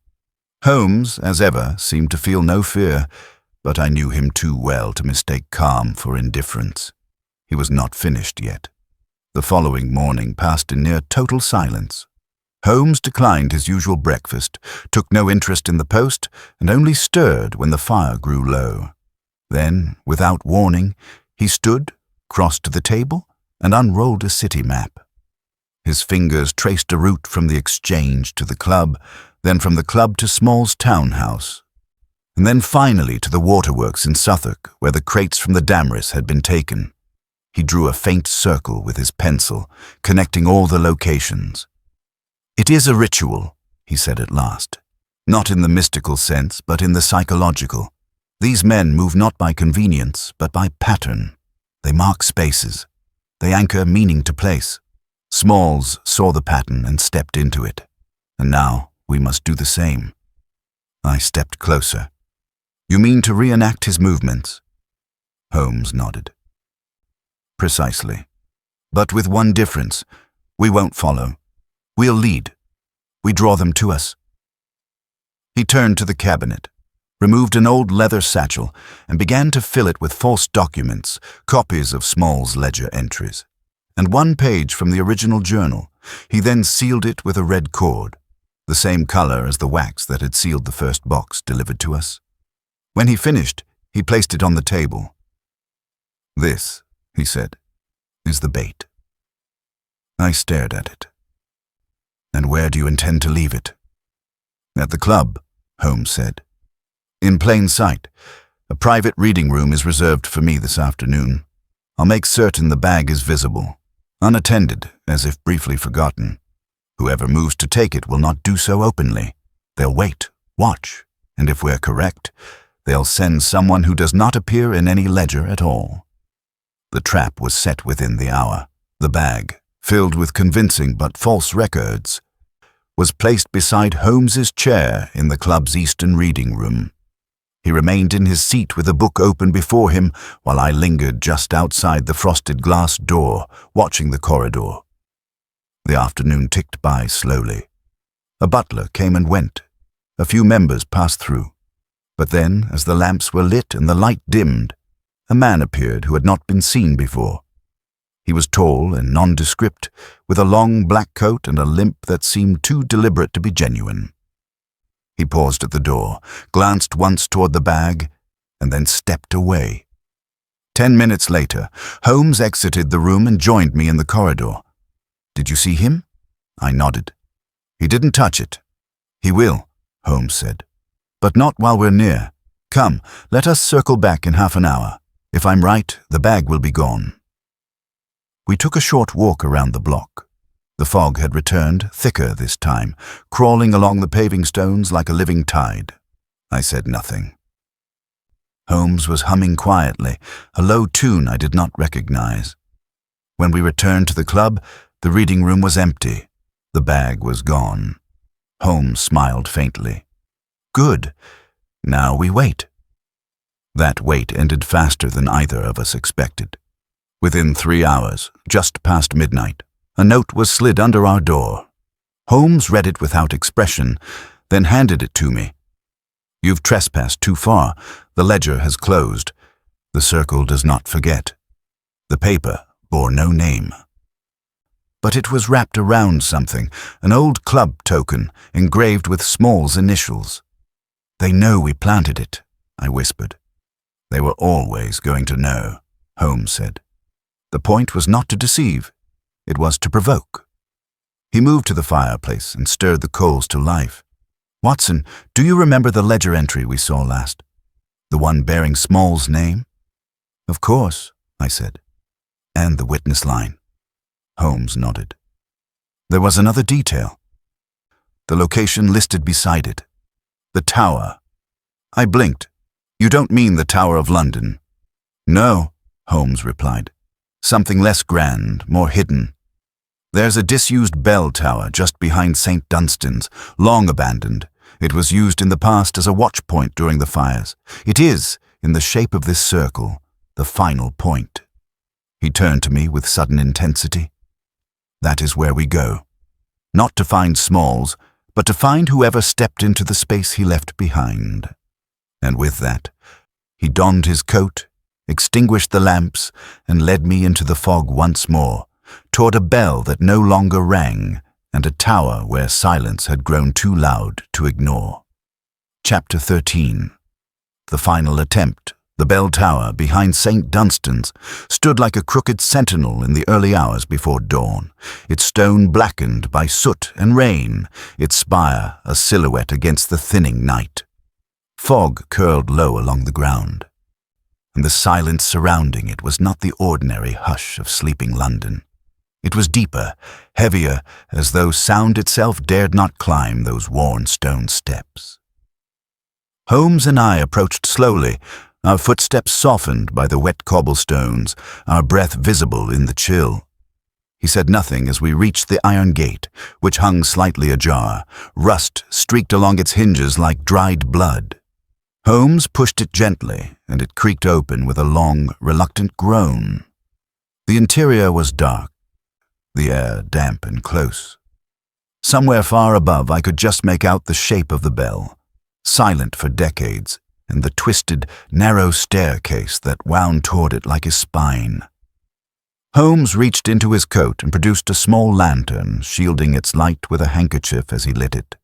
The glow barely reached the edges of the stairwell, but it was enough. Without a word, he began to climb, and I followed, each step echoing faintly behind us.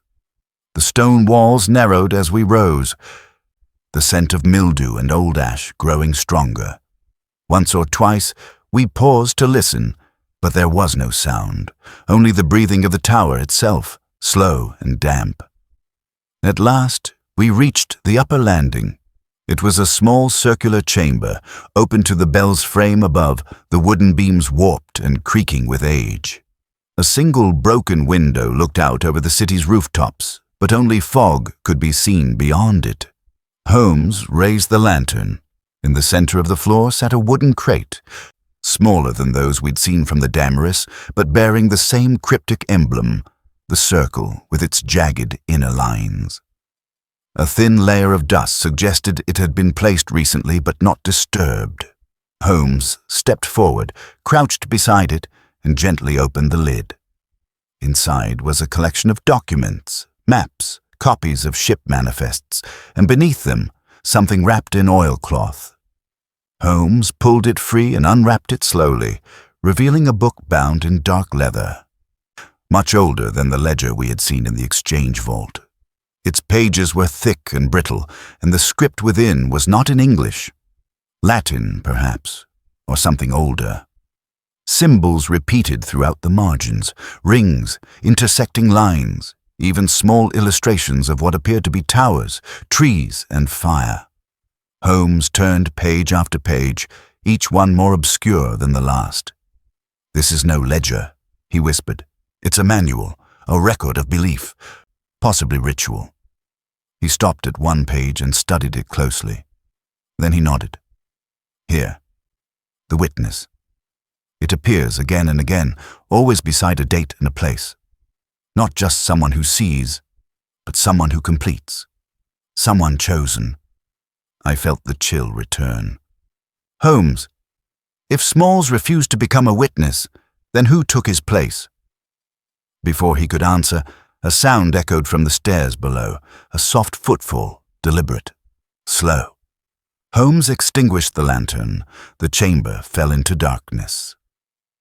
We stood in silence, barely daring to breathe as the steps grew louder, one by one. Then they stopped just below the landing. A moment passed, then another. Holmes reached slowly into his coat for the small pistol he always carried and placed it silently in my hand. "Stay by the crate," he whispered. Then suddenly, a voice from the shadows. "You were not meant to come here." The voice was low, quiet and unfamiliar. Holmes stepped forward, just barely outlined against the pale fog bleeding through the broken window. "Nor were you meant to follow a man into silence," Holmes replied. From the stairwell emerged a figure, tall, hooded, face obscured by the low angle of the lantern he carried. He stepped slowly into the chamber, and I could now see a glint of metal beneath his cloak. His hands were gloved. He moved with the assurance of someone who had already considered every possible ending. "You've seen the ledger," the man said. "You've walked the wheel. That should have been enough." Holmes didn't flinch. "You speak like a priest guarding a secret altar, but I think you're more clerk than mystic." The man tilted his head slightly. "Truth requires structure, and silence protects it. Mr. Smalls forgot that. He was given a place. He refused it." "And you replaced him," Holmes said. "No," the man replied. "I only witnessed." There was a pause, long and brittle. Then Holmes said, "You're not here to stop us. You're here to finish what Smalls would not." The man took a step closer. "If the circle does not close, the ledger is meaningless." In one motion, Holmes stepped back and kicked the crate forward. It tumbled onto its side, scattering the pages. The man lunged instinctively, his lantern falling to the floor, the flame flickering wildly as it rolled. I raised the pistol, but Holmes caught my wrist. "Not yet," he said. "Let him show us." The man dropped to his knees, gathering the pages as if they were sacred. "You don't understand," he muttered. "This must be returned. The structure must hold." Holmes crouched beside him. "And if it doesn't?" The man paused, his hand hovering over a single page. He looked up. For the first time, I saw his face. Young, much younger than I'd expected. Barely older than a student, with wide, haunted eyes. "If it doesn't," he said quietly, "then there are no more witnesses, and no more boundaries." He rose and backed away, holding the pages close to his chest. "You may have followed the trail, Mr. Holmes, but you cannot stop what has no name." Then he turned and disappeared down the stairwell, his footsteps fading. Holmes retrieved the fallen lantern and relit it. He gathered what remained of the crate's contents in silence. "He's right about one thing," he said as we began our descent. This is not about a single crime, it's about a structure. One that leaves no mark but silence. I glanced back at the chamber above. It was empty now, but the fog remained still and thick. And somewhere, in the places we had not yet seen, the circle turned on. Chapter 14. Holmes closes in. By the time we returned to Baker Street, dawn had broken. The light was faint and colorless, stretching pale fingers across the rooftops and washing the city in a sickly gray. Holmes placed the weather-stained documents from the tower on the table, smoothing them flat without a word. The fire had gone out in our absence, and Mrs. Hudson had not yet stirred. I poured what remained of yesterday's tea, cold and bitter, and stood at the window, staring down at the near-empty street. It was strange how unchanged everything looked, despite what we now carried. Holmes, however, was far from still. He paced the sitting room slowly, pausing now and then to touch the edge of the journal or glance at the torn page from the crate. His fingers twitching as they often did in the final hours of a case. I recognized the rhythm. Each turn, each silence, it meant he was drawing it together, gathering the threads at last. He stopped suddenly beside the hearth. "Watson," he said, "we have misjudged the center of this puzzle." I turned from the window. "You don't believe it was Smalls?" "Oh, Smalls is at the heart of it," Holmes replied, "but not as the architect. He was chosen, that much is clear." And then he resisted, tried to unmake the system from within. But it was not fear that drove him underground. It was time. He knew the wheel would turn again, and he hoped, somehow, that leaving a trail would disrupt it. I frowned. "And yet the trail seems to be leading us back in circles." "Because it's meant to," Holmes said, "until the final name is spoken, the one missing from the ledger." I sat down. "You think someone else is behind it? Someone still inside the exchange?" Holmes moved to the shelf and pulled a slim volume from between two larger ones. It was a club register, names of members, years of entry, committee positions. He flipped through until he stopped at a page marked with a slip of paper. "Here. Cavendish. Joined the Royal Imperial Club 8 years ago. Referred by one Mr. Gerald Netherbridge." "The nervous one," I said, "from our first visit." "Yes, a financier with no direct involvement in Small's accounts, but always nearby, present at the club, connected to the same shipments. The quiet ones are the ones who observe, Watson.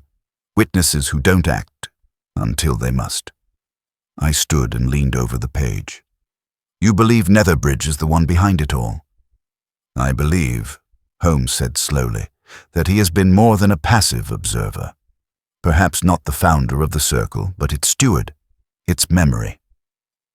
And if the ledger now lists you, then he knows we are close to breaking the cycle." Holmes snapped the book shut. "There is only one way to finish this." Later that afternoon we returned to the Royal Imperial Club. The rain had begun again, falling in cold, slanted sheets, and the gas lights along the corridor flickered in the gloom. Netherbridge was in the reading room, a book of naval history open on his lap, though his eyes were unfocused. When Holmes entered, he looked up, blinking slowly, as if he had expected us all along. "Mr. Holmes," he said, placing a bookmark between the pages. "I wondered when we might speak again." Holmes took the chair opposite him. "You've known from the beginning what Smalls was trying to do." Netherbridge nodded once. "Yes. And you said nothing?" "I watched," Netherbridge said. "It was not my place to intervene. Smalls was warned. He made his choice." "And what about the others?" Holmes asked quietly. "The names in the ledger, the locations, the patterns. How many of them disappeared under your watch?" Netherbridge was quiet for a long moment. Then he said, "They did not disappear. They stepped out of their own names.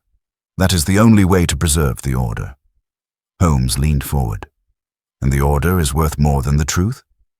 Netherbridge gave a thin smile. "Truth is noise, Mr. Holmes. The circle brings silence, cleanliness.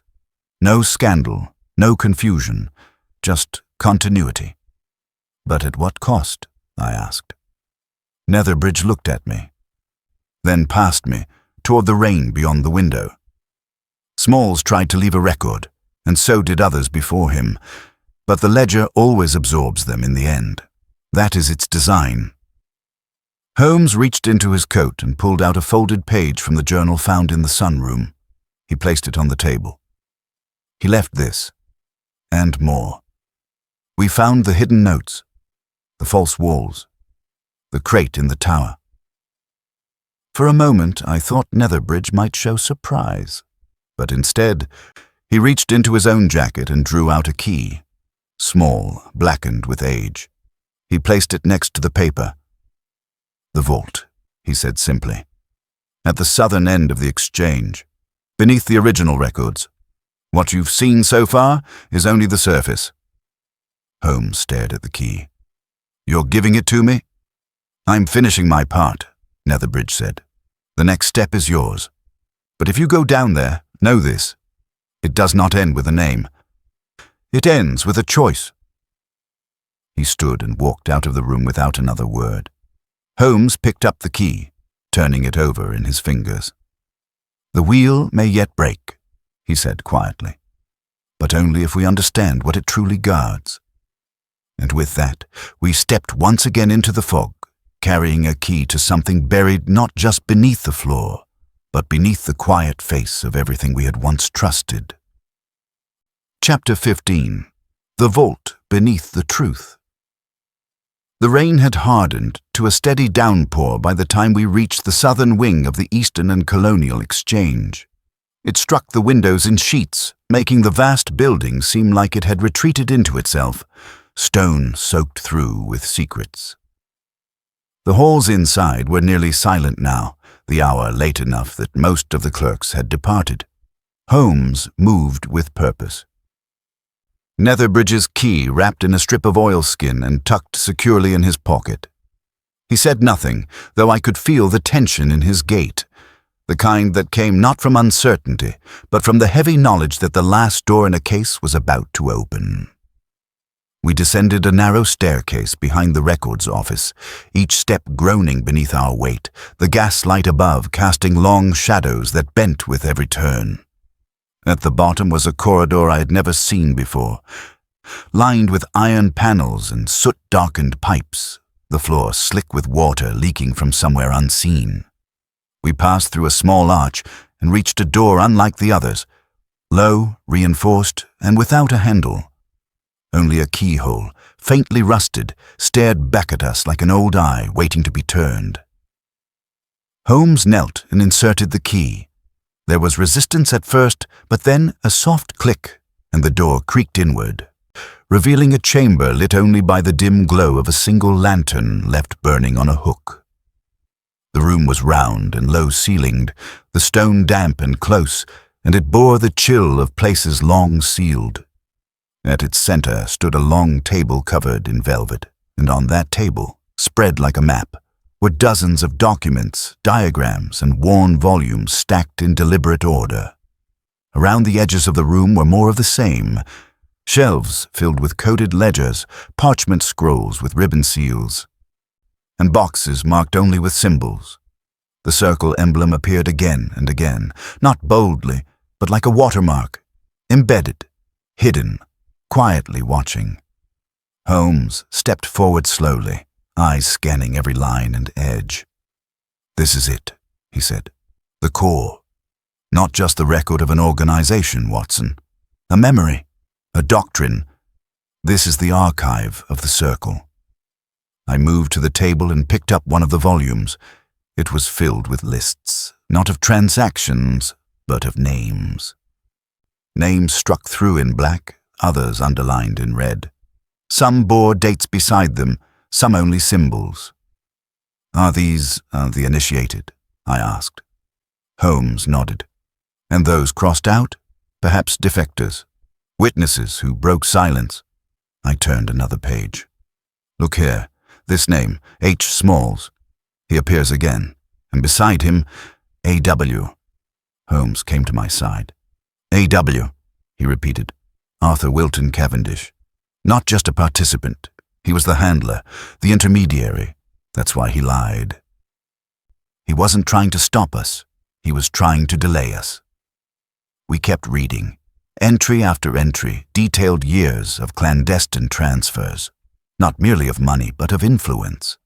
Political names began to appear, government positions, then church titles, land, votes. These weren't trades. They were placements, carefully orchestrated. The circle wasn't just a shadow beneath the exchange. It was a skeleton beneath the city. And then Holmes found something even more damning. A drawer built into the side of the central table, hidden beneath a velvet flap. Inside, a folder of letters written by various hands, but all addressed to one person. Netherbridge. Holmes opened them one by one. "They're reports," he said. "Progress notes, updates on new initiates, notes on loyalty." He wasn't just the observer. He was the recorder, the archivist. "But why give us the key?" I asked. "Why now?" Holmes was silent for a long moment, then said, "Because he knows the structure is falling. He's tired, Watson. He's been part of something too large to control, and now it's grown too heavy for even him to bear."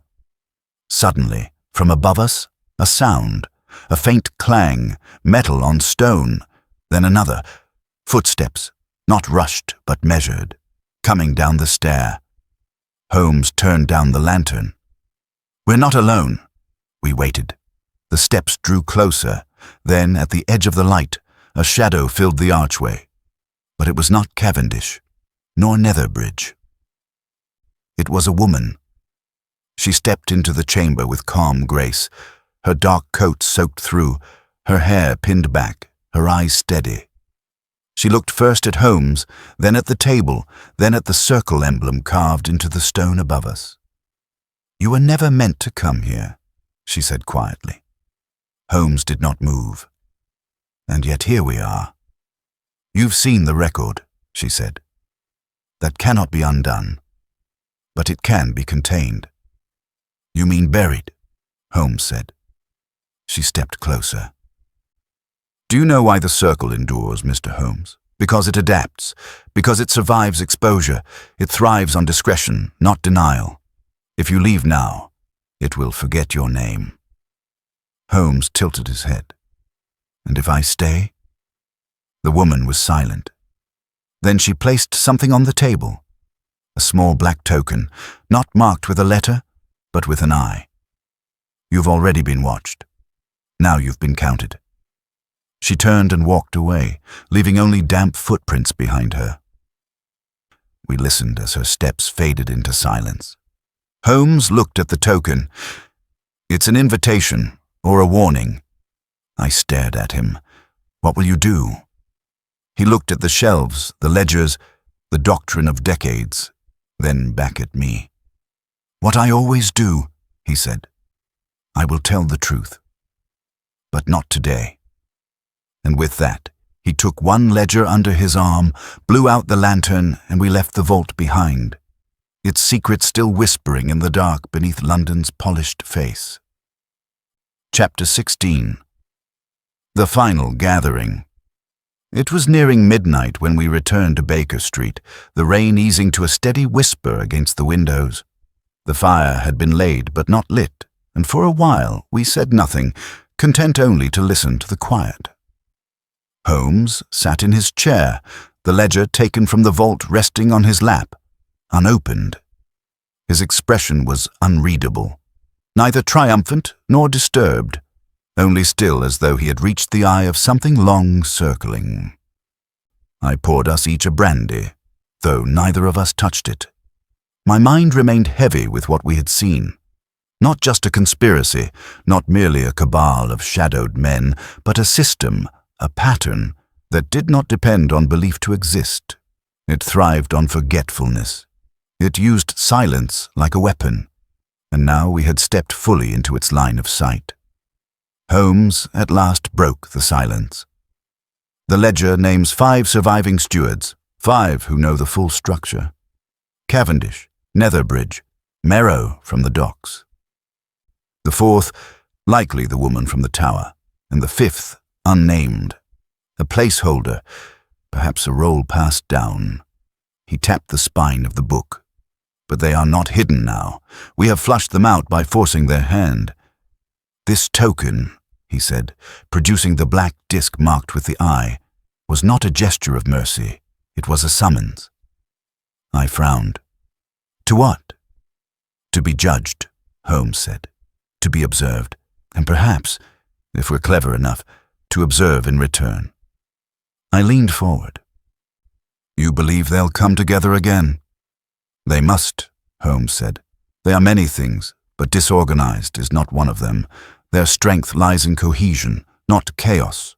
When one strand is pulled, the others respond, and they will gather again to decide whether to rebuild or remove. Remove us? I asked. Holmes didn't answer.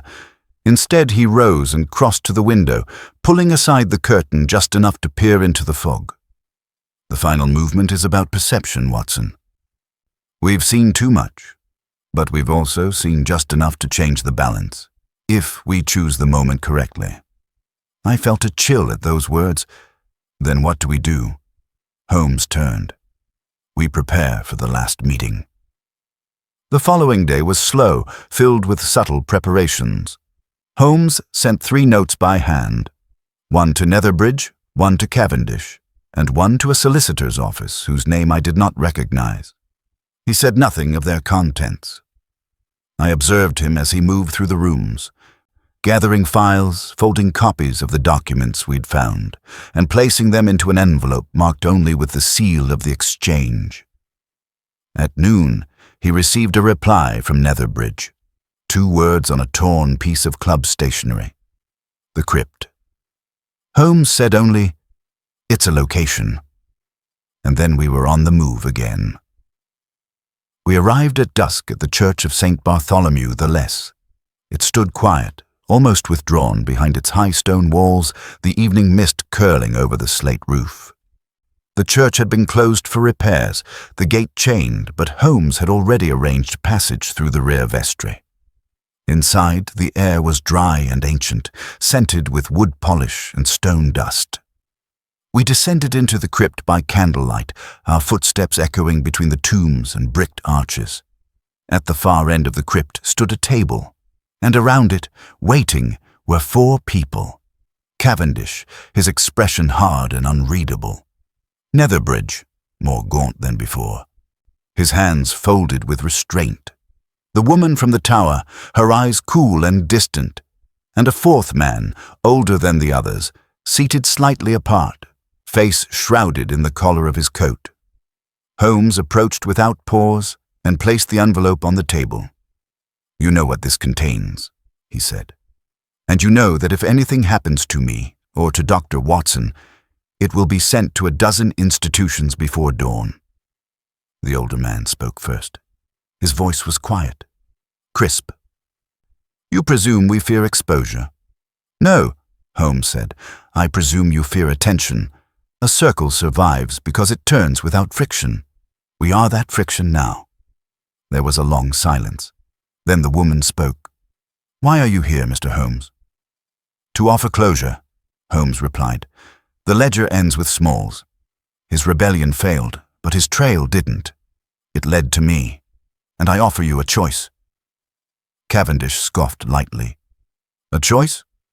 "Yes," Holmes said. "You can vanish, quietly. Let the structure rot from within. Let the ledgers go unread.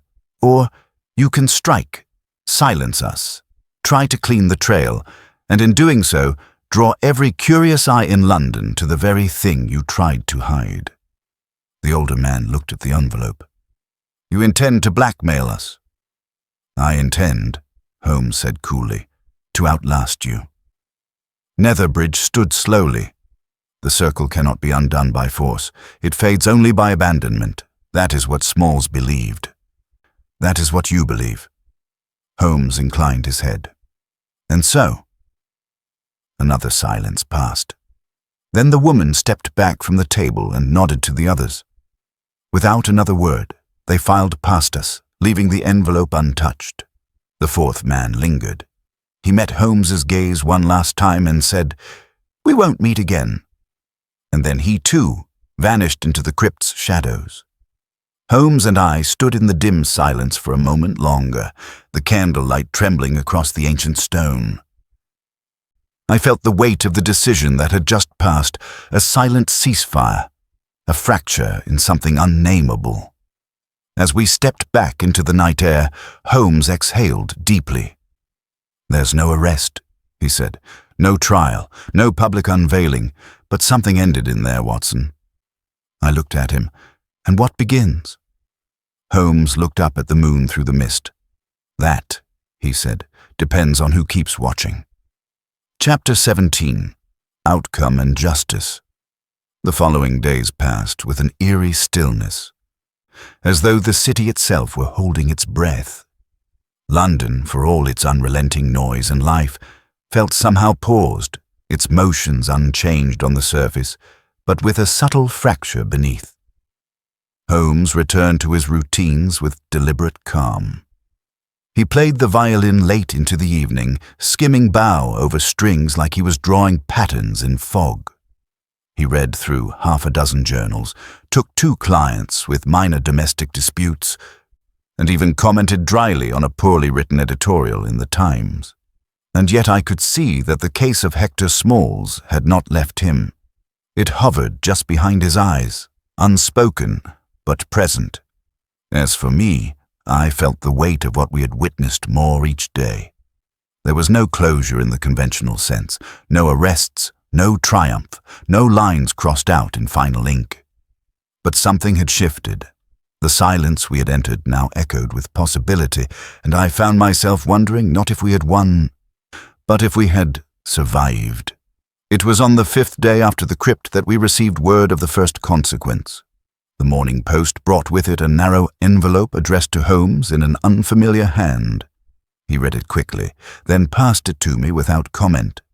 It was a notice, unsigned, reporting that Arthur Cavendish had quietly resigned his directorship at the Exchange and departed England on a ship bound for Buenos Aires. No public explanation, no fanfare, just a quiet absence, folded neatly into the margin of the news. That same evening, Holmes and I paid a final visit to Guilford Ames. We found him not in his usual office, but in a modest flat in Kensington, where he had taken leave from the Exchange. His eyes were clearer than I had ever seen them, and though he still carried a nervous edge, something in his voice was steadier. "They told me nothing," he said, after Holmes asked if he had been approached. "No threats, no warnings. But the files I once had access to, they're gone. My permissions revoked. My name struck from several ledgers. It's as though I never worked there." Holmes nodded. "They're erasing the surface, peeling back the layers. That's how they protect the core." Ames leaned forward. "And what happens to those of us who remember?" Holmes gave the faintest smile. "Then you become what Smalls tried to be, a quiet keeper of the pattern. The question is whether you uphold it or dismantle it in silence." Ames seemed to consider that, then said softly, "I think I'll choose the latter." When we stepped back into the street, a thin fog had begun to roll in again. Holmes pulled on his gloves and looked up at the pale gaslight above the curb. "They'll scatter for now," he said. "Retreat into other names, other halls. The circle is old. It will not collapse because of us, but it will remember this crack." "And Smalls?" I asked. Holmes was quiet for a moment. Then he said, "He'll never return, not as he was. If he's alive, he's too deeply buried. And if he's dead, it was by choice." We walked a while longer in silence. At length we passed by the gates of the Royal Imperial Club. Holmes slowed and looked through the wrought iron, eyes fixed on the windows above. "Do you know," he said quietly, "why the hat was left on the chair?" I shook my head. "It was an emblem," he said, "a symbol of unfinished presence. He couldn't stay, and he wouldn't flee. So he left an outline of himself, just enough to be followed. He didn't disappear to be forgotten. He disappeared to be found by someone who would understand the cost. We turned away from the gates and continued toward Baker Street, the fog rising behind us like a curtain being drawn. There would be no more messages, no further confrontations. The vault was closed. The ledgers were hidden, but the silence, once cracked, no longer held the same power. That night, as Holmes played the final notes of a soft etude on his violin, I found myself sitting in the armchair, a notebook in my lap. I had not intended to write anything, and yet the pen moved. I recorded what I could recall, not all of it, not the dangerous parts, but enough. Enough to remind myself of what we had stepped into. Holmes saw me and gave a faint smile. A record? Only for us, I said. He nodded, set down the violin, and poured 2 glasses of brandy. Then let it be a quiet one. We sat in that stillness, not speaking, the fire burning low. Justice, I had learned, did not always arrive in handcuffs or headlines. Sometimes it arrived as a chair left empty and a ledger left open, waiting for someone brave or foolish enough to read it. And in that reading, to remember. Chapter 18. Holmes's Final Reflection. It was a week after the final entry was made in my notebook when I found Holmes once more standing at the window, staring into the soft grey light of a London morning that promised neither storm nor sun. The fog had lifted that day, but it seemed only to reveal how many shadows remained. His hands were clasped loosely behind his back, his brow furrowed not with immediate concern, but with something slower, more reflective, an inward weathering that I had come to recognize after the conclusion of his more enigmatic cases. This was not the calm that came with solving a crime. It was the silence left behind when a wound closes without healing. I sat at the table, flipping through the pages of the Times, but found myself watching him more than reading. At last, he spoke without turning. There are cases, Watson, where the solution provides a certain comfort, a finality. Others, however, do nothing but press inward, as if the deeper one digs, the more one realizes how shallow our understanding has always been. I closed the paper. And this was one of the latter. Undeniably, he said. We did not destroy the circle. We did not even expose it. We merely disrupted its rhythm, forced it to breathe in a way it hadn't planned to. He turned toward me then, his eyes clear but tired. And for now, that is all one can do. I nodded slowly. Do you regret following it? Holmes considered the question. Regret? He walked over to the fire and stoked it gently, letting the embers stir back to life. No. Curiosity, Watson, is the sharpest of all instruments. It must be used, even when the incision it makes does not lead to healing. We sat in companionable silence for a moment, the fire crackling between us. I'd often found comfort in these quiet interludes with Holmes, the way they came not after triumph, but after survival. It was not pride that kept him steady, nor vanity. It was the discipline of observation, of knowing and not knowing in equal measure. He picked up the black token once more, the one marked with the eye, and turned it in his fingers. They will continue, he said. The names will change, the locations will shift, the pattern will reshape itself. But you left them with a warning, I said. You made them blink. Briefly, he replied. And perhaps that is all we ever do, interrupt the darkness long enough to let someone else glimpse the path. I stood and poured us each a cup of tea. As I handed him his, I saw that he had placed the token not back in the drawer but beside the fireplace, resting on the mantel as if it belonged among the relics of his other solved cases. It did not gleam. It did not accuse. It merely waited, silent and still. Later that day, he received a letter from Scotland Yard. Lestrade had sent it, rather dryly, commenting on a string of sudden resignations across the exchange and 2 minor government departments. Nothing suspicious, the note read, but curious, all the same. Holmes smirked as he read it aloud. "Lestrade," he said, "has always had an impeccable sense for noticing puddles after one has already stepped in them. And yet, despite the yard's distance from the case, I sensed a shift. The wheel had turned, but now its surface was cracked, its silence no longer absolute. Somewhere, someone might remember the name Hector Smalls.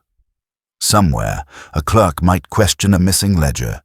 Somewhere, a chair left empty might not be ignored." That night, as I prepared to return to my own quarters, I paused at the threshold and looked back at Holmes. He sat in the lamplight, pipe unlit, journal closed on his lap. I asked him quietly, "Do you think we'll hear from them again?" Holmes didn't look up. "Not in the way we expect, not with threats or tokens or letters. But yes, Watson, I believe they'll return, in another form, under another name, because that's what circles do. They never truly end." He tapped his fingers once on the closed cover of the ledger. "But we've marked it now. Someone will find that mark, years from now perhaps, and wonder what passed through London in silence." I nodded and turned to leave, feeling both the chill and the warmth of truth clinging close together in the hallway air. And so it passed. Not with a scandal, nor a public reckoning, but with a silence broken only by two men who dared to listen. For that, perhaps, was justice enough. And Holmes, as always, called it elementary. Holmes remained seated long after I had gone, alone with the last embers and the faint ticking of the mantel clock. He held the ledger with the reverence of one holding a map to a vanished country, not because he wished to return to it, but because he needed to remember it had once existed. This was not the end of a puzzle solved, nor even a criminal caught. It was something more ambiguous, more unsettling. He had touched the architecture of power, stripped of robes and uniforms, and found that it wore no face at all, only the shape of repetition, cloaked in tradition, veiled in names that changed as easily as the seasons. In a world driven by transaction, the true commodity had never been money. It had been silence. When I returned the following morning, I found him already dressed, pacing the floor with a sheaf of blank paper in one hand. He looked up at me with a strange light in his eyes. Not excitement, not weariness, but something in between. "Watson," he said, "I've been considering whether what we found was a wound, or merely a pressure point." I set down my gloves. "A pressure point?" He nodded. "The exchange, the circle, the rituals. They are part of the city, just as surely as gas lamps and fog. But what if all we've done is press a finger against it, interrupt the blood flow for a moment? The system will restore itself, but for that brief moment, we made it falter." I sat across from him, the old armchair creaking beneath me. "Then you believe it will continue unchanged?" "No," he said slowly. "Not unchanged, because we changed, Watson. You, me, Ames, even Netherbridge, I suspect. That is the nature of witnessing. We bear the cost not through action, but through memory. The difference is, we do not look away." He returned to the mantel and regarded the black token resting near the clock. "Symbols are curious things," he murmured. "They can both command fear and invite courage, depending on who gazes at them." Outside, the street was quiet, the rain of the past week replaced by a tentative spring sun. London wore its usual face, indifferent, industrious, vast. The market carts clattered past. Chimneys puffed faint columns of white into the sky. But beneath that ordinary rhythm, Holmes and I knew something unrecorded had happened. Not a war, not a scandal, just a brief unraveling of the invisible thread that kept order and secrecy so neatly sewn together. In the weeks that followed, Holmes took on lighter cases, missing pets, forged wills, the peculiar habits of a retiring banker. I saw in him no trace of the strain, but neither did I see that quick spark of delight he often displayed when a new riddle was placed before him. There had been a shift, not visible to the eye, but present nonetheless. He had looked beneath the fabric of the society he so often defended with logic and found, instead of reason, a quietly beating mechanism designed to endure at any cost. One evening in May, he brought out the ledger again. He set it before the fire and regarded it in silence. Then, carefully, he took a match and lit the corner of the cover.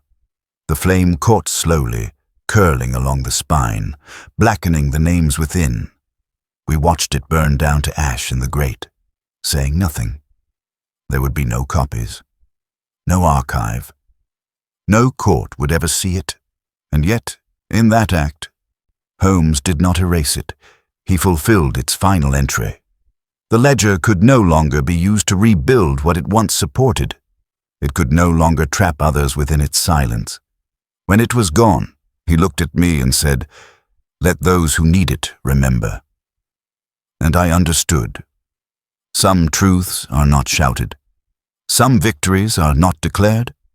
Some stories live only in the quiet space between two men who walked into darkness and returned, not untouched, but unbroken. And for that, I will always remember the case of the hat on the empty chair, not as a mystery solved, but as a silence that no longer held.